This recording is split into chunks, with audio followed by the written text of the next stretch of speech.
한데 모여 사진을 찍는 남성들, 상체를 드러낸 채 흥에 겨운 듯 춤을 추거나 구호를 외치기도 합니다.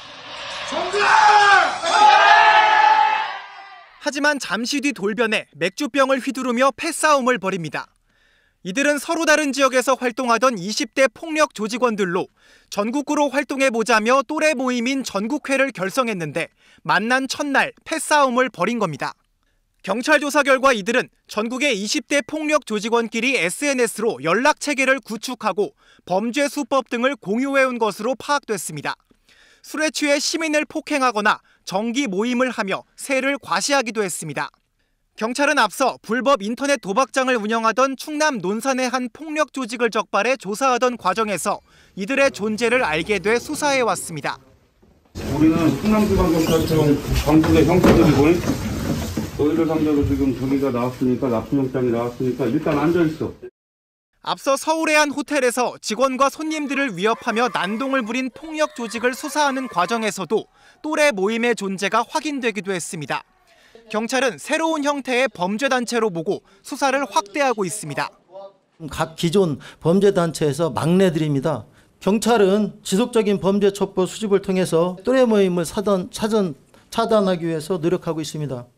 경찰은 또래 모임인 전국회에 20대 폭력 조직원 등 66명을 검거해 주요 가담자 8명을 특수상해 혐의로 구속했습니다. KBS 뉴스 백상현입니다. 멀리서 뛰어와 90도로 폴더 인사를 하고 호텔 직원에게 다가가 옆에 놓인 조명을 손으로 내리칩니다. 건장한 남성 6명은 뒤쪽에서 복도를 막고 있습니다.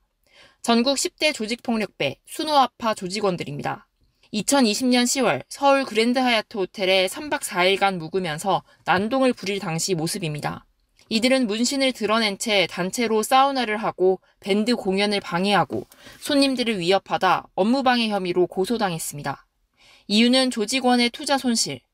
호텔을 운영하는 KH그룹 배상윤 회장의 사모펀드에 투자했다 60억 원을 잃었다는 거였습니다.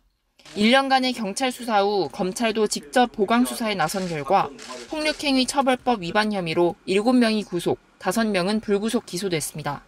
조폭들이 자신들 간의 분쟁 해결을 목적으로 서울 도심 한복판에서 무고한 시민들의 안전과 평온한 일상에 위협을 가한 중대 조직폭력 사건으로 순호아파는 수사 중에도 새 조직원을 영입했고 다른 폭력 조직의 20대 조직원들과 회합을 갖는 대범함을 보였습니다. 옥실도 파이팅! 여기 뭐 나무동파 화이팅! 나는 시간가! 파이팅! 누군가! 검경 수사 중에 새로 가입한 조직원 21명도 이번에 함께 재판에 넘겨졌습니다.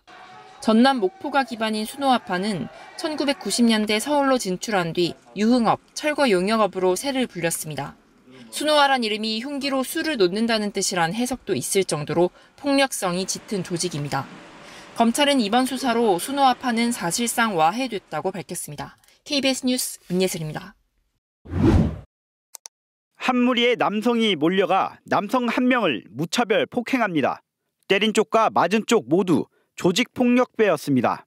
경찰에서 사건을 넘겨받은 검찰이 관련자 38명을 사법 처리했습니다.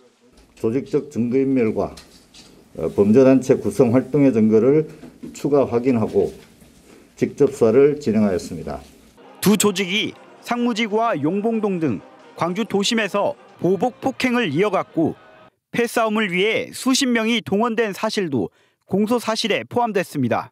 실제 BJ파 조직원들은 충장 오비파에 보복하기 위해 전쟁을 선언한 후 새파이프와 강목, 벽돌 등 연장을 챙겨 광주 시내를 활보하며 특히 이번에 사법 처리한 38명 중 6명은 미성년자였다면서 중고등학생까지 조직원으로 끌어들이고 있다고 설명했습니다.